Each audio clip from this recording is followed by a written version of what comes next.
இன்றைய தினத்தின் தலைப்பாக ஆல்வேஸ் பேரிங் அபவுட் இன் த பாடி,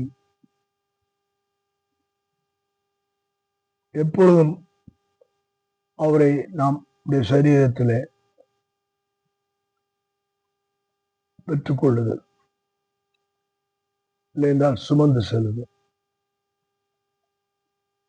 இன்றைக்கு இயேசு கிறிஸ்துவை ஏற்றுக்கொண்டவர்கள் எத்தனை பேர்களும் அத்தனை பேர்களும் அவருடைய பிள்ளைகளாகும்படி ஸ்லாக்கியத்தை நாம் பெற்றிருக்கிறோம்.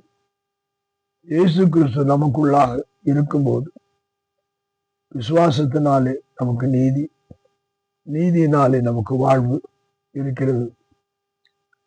அதைத்தான் 2 கொரிந்தியர் 4ஆம் அதிகாரத்திலே 10ஆம் வசனம் சொல்லி, கர்த்தராகிய இயேசு கிறிஸ்துவினுடைய ஜீவனும் எங்கள் சரீரத்தினாலே விளங்கும்படிக்கு இயேசுவின் மரணத்தை எப்பொழுதும் எங்கள் சரீரத்திலே சுமந்து திரிகிறோம். இயேசுவை சுமந்து செல்லும் போது சரீரத்திலே நமக்கு மரண பிரச்சனைகள் வியாதியின் மூலமாக இருந்தாலும் இயேசுவை நாம் சுமந்து செல்வதனாலே இயேசுடைய ஜீவன் நம்முடைய சரீரத்திலே இருக்கிறது.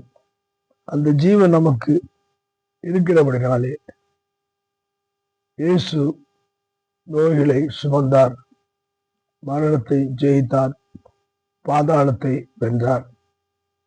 அந்த சரீரம், இயேசு கிறிஸ்துவின் சரீரம் நமக்குள்ளாய் அவருடைய வார்த்தையினாலே நமக்கு கிரியை செய்கிறபடினாலே இயேசுவின் மரணத்தை அவர் ஜெயித்தது போல நம்முடைய மரணத்தை ஜெயிக்கத்தக்கதான வல்லமை கர்த்தர் நமக்கு தருகிறார்.